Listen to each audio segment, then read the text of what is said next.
But the society, this world has learned to label things as good and bad. But what is good? What is bad? Whose standard are we even following to go, this is good and that is bad? Now, let's talk about being a good mom. What does that even mean? I remember when I was pregnant with Nyla, I was thinking to myself, and I said it out loud to my husband, Jonathan. I said, you know, I don't want to be a freaking good mom. I don't. You know what I want to be? I want to be a happy mom because being a good mom is fucking exhausting. What does that even mean? What does being a good mom even mean? No matter how much we do as a mom, we tend to not see how much we already do for our children, for our family. We tend to just see, I'm not doing enough of that. I should be doing more of this. And this will just continuously be a never ending vicious cycle because no matter how much you do, you don't fully allow yourself to recognize it. And when you do certain things that you perceive as not good or bad, you beat the shit out of yourself. So, will you ever be a good enough mom to yourself? I don't know. I don't know. Would it ever end? Would it ever be enough? What if we are not meant to be good girls, good moms, but to be a present one, to be a human being, to be a mom, to be a woman, or to be a girl that is more in the present, that is more aware of herself. Welcome to the Wildly Conscious Mom Podcast, where we explore the art of self-love, conscious parenting, and spiritual growth. I am your host, Bridget Wayne, also the author of Soul Healing Journal, available on Amazon. Nowadays, there's so much expectations and rules about what a good mom is supposed to be like, look like, act like, and behave like. That a lot of us are doing our very best to try to be a good mom, that we forget to be the mom that our children are actually seeking for us to be. This episode, I want to talk about why letting go of being a good mom can help you raise emotionally healthy and happy children. Let's dive in. One of the biggest compliments that I used to receive as a child was people will often say to me, wow, Bridget, you're such a good girl. You're so sweet. You're so thoughtful. You got to be a good girl, okay? And listen to your mom. You got to be a good girl, okay? And listen to your teacher. Listen to your dad. Now, when I share about this, most people will probably think, well, isn't it good to compliment our kids to be a good girl or a good boy? Here's the thing. This is why I wanted to create this episode. I want to talk about what is good, what is bad. So let me share with you my experience of constantly receiving the compliment of being a good girl. And I didn't even realize this growing up, not until when I was very, very old that I realized being a good girl did not serve me. It actually trapped me in this little prison of I need to be a good girl in order to be loved. I need to be a good girl and not listen to myself in order to be accepted.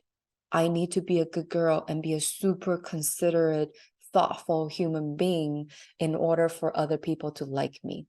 Or else, if I am not a good girl, then nobody will like me, nobody will accept me, then I'm going to be this horrible person. Nobody ever really told me anything that I just said right now.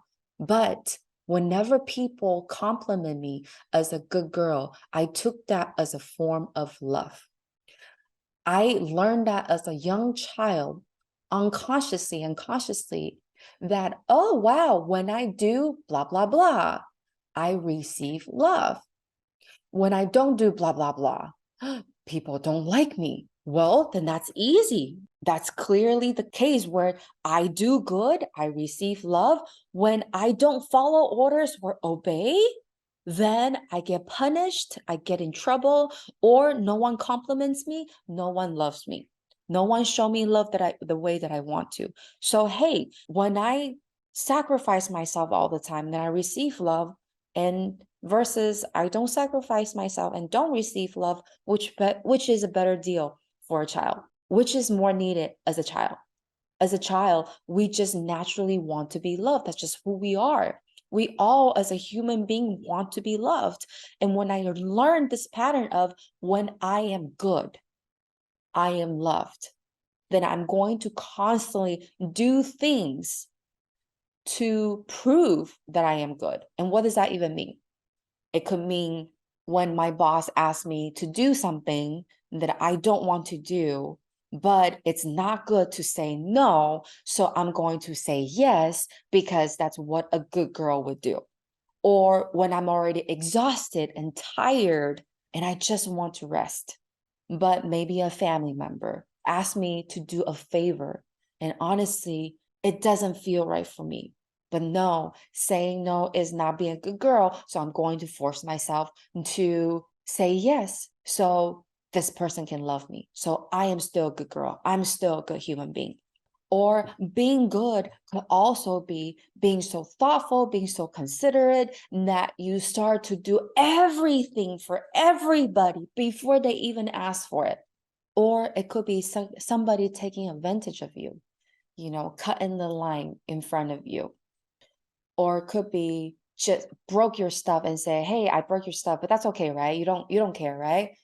And we were taught, hey, basically confronting other people will make other people uncomfortable. And that's not a good thing. So let me be a good girl and just say, yeah, it's fine. That's okay. And so that's what I did for a very long time. And that's what this compliment of being a good girl did for me. It taught me to not listen to my truth. It taught me to be a people pleaser. It taught me to be afraid to speak my truth. It taught me to suppress my feelings. On the surface level, we may believe that complimenting our kids to be a good girl or a good boy is good for them. Maybe it is. Maybe it isn't. But what is good? What is bad? What if we're all good internally? What if internally to the core, we're all very good human beings already? But the society, this world has learned to label things as good and bad. But what is good? What is bad? Whose standard are we even following to go, this is good and that is bad? Now, let's talk about being a good mom. What does that even mean? I remember when I was pregnant with Nyla, I was thinking to myself, and I said it out loud to my husband, Jonathan. I said, I don't want to be a freaking good mom. I don't. You know what I want to be? I want to be a happy mom. Because being a good mom is fucking exhausting. What does that even mean? What does being a good mom even mean? Let me ask you. Let's say a mom who's working so hard to provide for her family, financially wise. She works so hard, maybe 2 to 3 different jobs. By the time she gets home, she's super duper tired, that she still has to do dishes, cook. And when her kids are there to ask her for her presence, to play with them, she's already freaking exhausted because she's tired, she's hungry, she hasn't rested, she hasn't napped or even had a good sleep or eat well or taken care of herself for so many days, or maybe weeks or months or years. And finally, when her kid was like, mommy, play with me, and she exploded and go, oh my gosh, I spent whole entire day trying to provide for you already. What do you want me still to play with you? Now, is that a good mom or is that a bad mom? One can say, well, she should be there for her kids. Her kids are asking for a present. She should be more patient. And that's one perspective to look at it. Another perspective could be, wow, look at her. She's working so many different jobs. And when she gets home and she still has to do all the stuff, dang, it's tough. Yeah, that's amazing. Super mom right there. so many different can have so many different perspective about this same experience that's happening right now. Somebody can see this mom as a super mom, amazing mom that's trying to do her best to provide her family. Somebody can see, oh my gosh, look at this mom. This mom is so not loving because when the kid is asking her to play, she's being so mean. And then guess what? The mom that is doing all of this, that is doing all the dishes, doing all the laundry, still have to work, still have to take care of the kids, still have to take care of the family. She won't see herself as a good mom. She won't see herself as a super mom because as a mom, we just tend to look at the things that we did wrong and the things that we can do more of. And I can go almost guarantee you this mom that I'm talking about would probably blame herself a million times thinking, oh my gosh, I shouldn't have yelled at my kids. It was my fault. Oh, what did I do? I'm such a horrible mom. And she would just completely discount the fact that she worked 2 to 3 different jobs, that still have to do laundry, I still have to take care of her kids, still have to, even deal with family issues. This mom won't see herself as a good enough mom no matter how much she does. Now, this is more of an extreme example, but there are so many moms out there, whether it be a stay-at-home mom, whether it be a working mom, no matter how much we do as a mom, we tend to not see how much we already do for our children, for our family. We tend to just see, I'm not doing enough of that. I should be doing more of this. See, I yell at my kids, oh my God, I shouldn't have done that. Oh, what a horrible mother I am. And this will just continuously be a never ending vicious cycle because no matter how much you do, you don't fully allow yourself to recognize it. And when you do certain things that you perceive as not good or bad, you beat the shit out of yourself. So will you ever be a good enough mom to yourself? I don't know. I don't know. Would it ever end? Would it ever be enough? What if we are not meant to be good girls, good moms, but to be a present one, to be a human being, to be a mom, to be a woman, or to be a girl that is more in the present, that is more aware of herself? Because when you are doing your very best to try to be a good mom, and whatever that good means to you, the good could be, I want all my kids to get good grades. The good could be, I want my kids to eat all the healthy, nutritious food and no TV, no electronics, and no blah, blah, blah, blah, blah. Or it could be, I want my kids to be out with nature and connect with people all the time. Or it could be, I want my kids to be polite. Do you realize that we measure whether or not we're a good mom based on how our children are? For moms who care so much about their kids' grade, when their kids don't get good grades, they start to get nervous. They feel like they need to do more to help their kids to get more good grades, or else, they perceive that their kids won't succeed in life and that will be their fault because they didn't do everything they needed.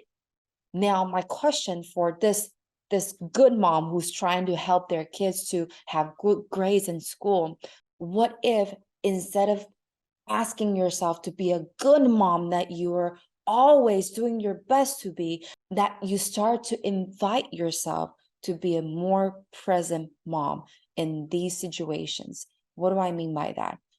What if your kids also want to get good grades, but right now she's just going through a hard time in life where she's just feeling a lack of self-confidence or feeling exhausted, because she's already studying a lot, but she's feeling scared to disappoint you because she knows how much her grades mean to you or means to her future. And if she doesn't continue to do what she's taught to do, then she will disappoint you and she doesn't feel loved. And when you stop trying to be a good mom and allow yourself to be more of a present mom, you will realize what she needs right now isn't having good grades. You will realize what she needs right now is reassurance that she will be loved no matter what. It's to make sure that even she gets good grade, it doesn't mean she's a bad girl. And it means that she needs that security. It doesn't mean that she has bad grades, means she won't have a successful future. No. What if for moms who want their kids to be polite all the time, to make sure they say hi, they say bye, they say thank you, they say please. And maybe sometimes some kids, they are just not the type to say hi right away or wanting to say goodbye for whatever reason. But as parents, we see that, oh, that's being impolite. Oh, that's not good behavior. That's our judgment right there. And us trying to be the good mom, we want to force our kids, no, no, no, say goodbye. No, say thank you. Say thank you. Say hi. Say please. You got to say hi. That's being polite. But if we allow ourselves to switch the mode from being a good mom to being a present mom and really allow ourselves to notice, I wonder why she feels uncomfortable to say hi right now. You know, I'm actually talking about my daughter right now. She's not the type to say hi to anybody, but she likes to say hi to people that she feels very familiar with. And I remember my mom would make a comment that, oh my gosh, she's not saying hi. You got to make her say hi to people. That's being polite. And at first, I would want to listen to my mom's opinion and advice and go, yeah, that's right. You know what? I want my kid to be polite.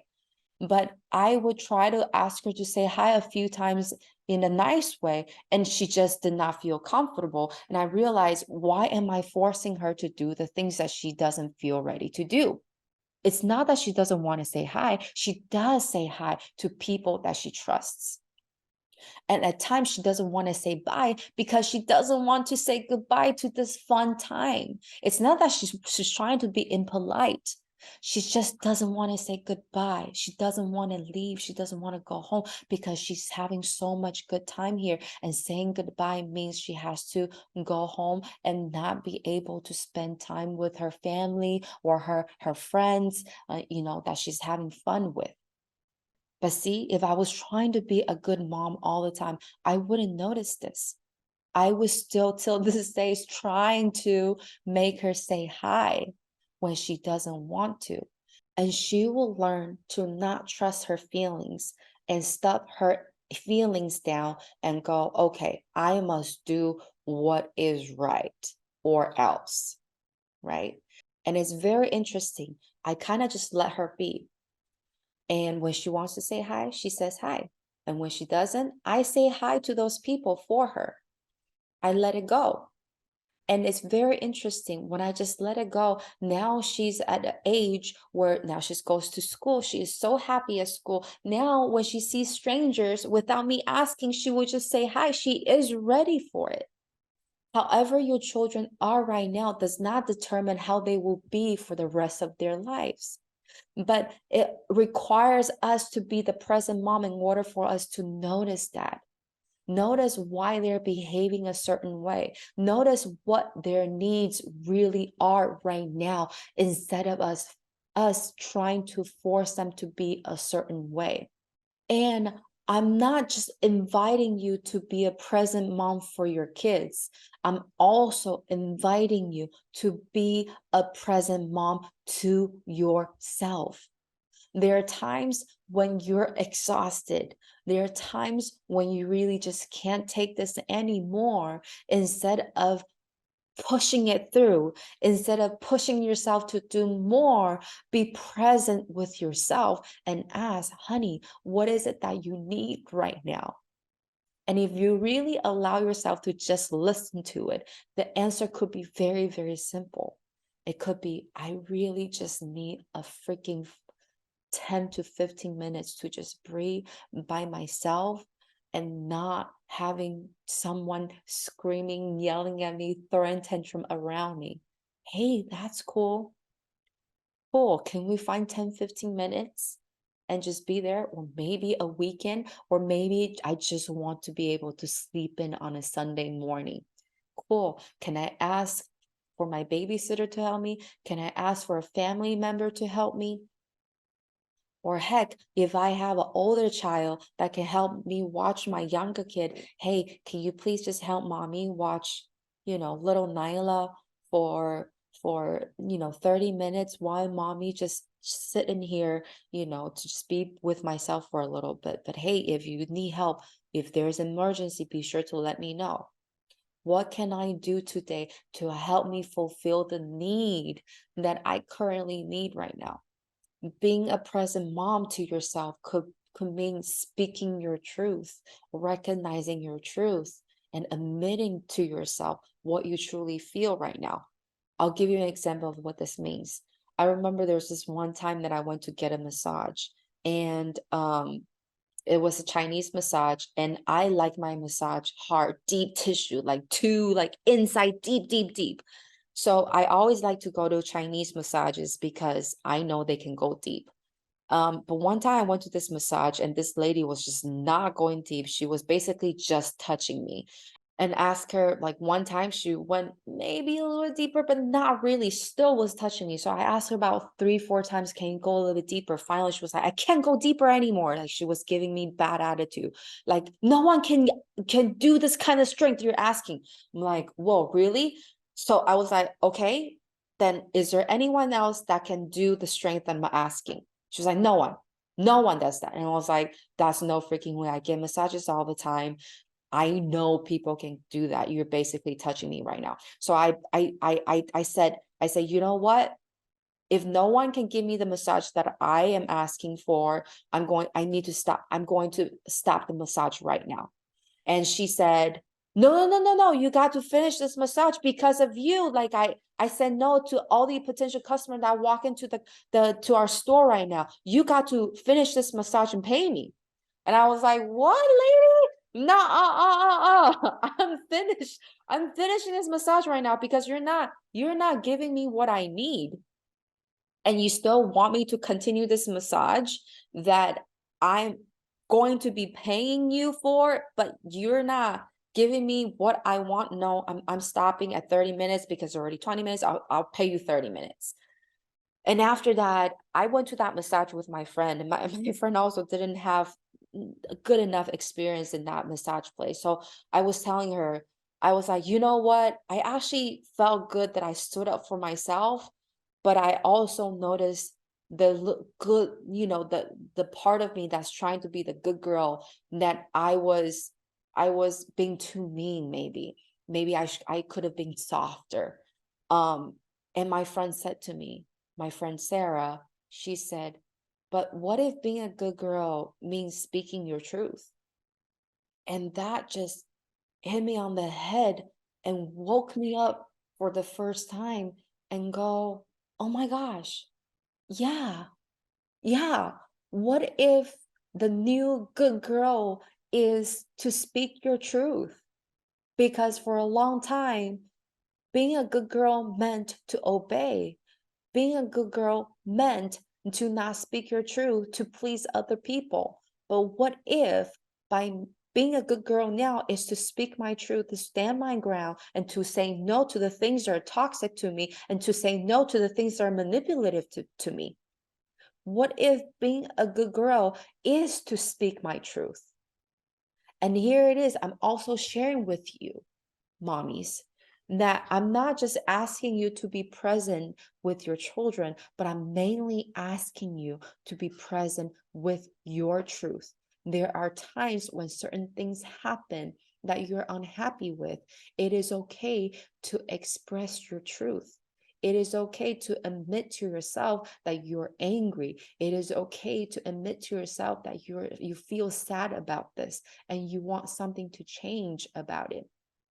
A lot of time we believe holding our truth back, not confronting other people, is keeping the peace. But is it really? On the surface level, it may seem like you're keeping the peace because nothing's changed. No one is yelling. No one is screaming. No one is arguing. That's peace, right? But what if you become present enough with yourself that you notice, oh my gosh, internally, there's no fucking peace. I'm struggling. I'm being angry. I'm just trying to stuff it down. And I'm just afraid to admit this to myself, because if I admit this to myself, then I will stir something up and other people are not going to be happy with me. And this is why I want to talk about letting go of being a good mom and letting go of having your kids being the good girl or the good boy, so that we can start to be more present, be more of a present child, be more of a present mom. But it starts with you being a present mom so your children can learn from you. You know how exhausting it is to not listen to your bodies, to know that you're already freaking exhausting and still have to force yourself to do all these things that's on your to-do list, to have to please everyone else, to have to make sure everyone is happy, is okay, and to have to go through the struggle of sadness and anger and don't know what to do. Now, your children are also learning that from you, consciously or unconsciously. Kids don't learn from what we say. Kids learn from who we are, how we treat ourselves, and how we treat them. And a lot of times, no matter how much we try to be a good mom, our kids will pick up the energy behind everything we do. I'll share another example of what I mean by that. For a period of time, for a long period of time, there was a time when I constantly felt that I can't. Like, I can't buy the things that I want for myself because I'm supposed to save this money for the family, for our home, because, this is what I want is not necessity. So I should wait until we have more money, financially more free, in order to fulfill my desires. Okay. And that's one example of I can't. Or it could be that I want a career of my own, but I feel like I can't do it. I somehow I don't know how I can't. And I just didn't feel confident enough for myself. Or there's so many times where I just wanted a go to a restaurant to buy my favorite food, and I felt like I can't. I'm not allowed to, because I shouldn't. And logically, it did not make sense to me at all, but I constantly felt that way until I was talking to one of my mentors. By the way, my mentor's name is Brian Ridgway. I highly recommend you to check him out on YouTube. But anyways, Brian asked me, when was it that you felt that it was not okay for you to ask for what you want? And as I sat there with this question, a memory came up where maybe I was 8-year old, 9-year old, 10-year old. I don't remember how old I was, but I remember I was walking in the mall with my mom, and I saw this little Japanese stamp, really, really cute stamp set. And I asked my mom, hey, I told my mom I really wanted this. And I remember it was like $100 Taiwanese dollars. So it was probably about $3, maybe $2 or $3 back then. And so I asked my mom, I said, Mom, I really want this. This is so cute. And this incident show up, and Brian continued to ask me, okay, so you as a little kid, what did you say to your mom? I said, Mom, I really wanted this. And Brian asked me again, okay, after you said this, what did your mom say? And I sat there and I started crying. I said, I don't remember what my mom said, but I felt I can't. I felt from my mom's energy that she couldn't. I didn't grow up rich, and constantly we had financial problem. And I remember in my memory, when I went back to the memory, I remember I felt my mom really wanted to get it for me, but she couldn't get it for me. She felt like she couldn't. It was hard for her to get that stamp set for me. And through this conversation that I had with my mentor, Brian, was that as a kid, I was such a sensitive child. And believe it or not, all children are very, very sensitive. Through this experience of me asking for the stamp set, And my mom probably didn't say anything because I remember she ended up buying the stamp for me anyways. But I remember feeling she felt like she couldn't. And through this experience, I learned that when I asked for what I wanted, my mom felt sad. And I learned that when I asked for what I wanted, I became a burden because when I asked for what I wanted, my mom looked sad. Now, there's nothing my mom could have done. She was doing the best that she could to provide what I wanted for me. But on the energetic level, she felt that money was tight. She couldn't find it, she couldn't buy it for me, but she wanted to. But as a child, I picked it up as, oh, it's not okay to ask for what I want because look, mommy's sad. It's not something that she said to me. She bought the stamp for me, but I felt her energy behind it. And this is what I mean by the kids don't learn from what we say, but they learn from who we are and the energy behind what we do. This is why it's so important to take care of you, to be present with you, to notice what is going on within you emotionally so you can address it, you can process it, you can acknowledge how you feel. Because here's the thing, when you start to feel more at peace because your internal emotion feels heard, feels loved, then you start to feel better. You start to feel more at peace. And when you start to feel more at peace, your children feel that from you. And this is why it's so important for us to be in the present moment with ourselves and with our children so that we do things for them to best help support them the way they want to be supported at the moment and not what we think they need, if that makes sense.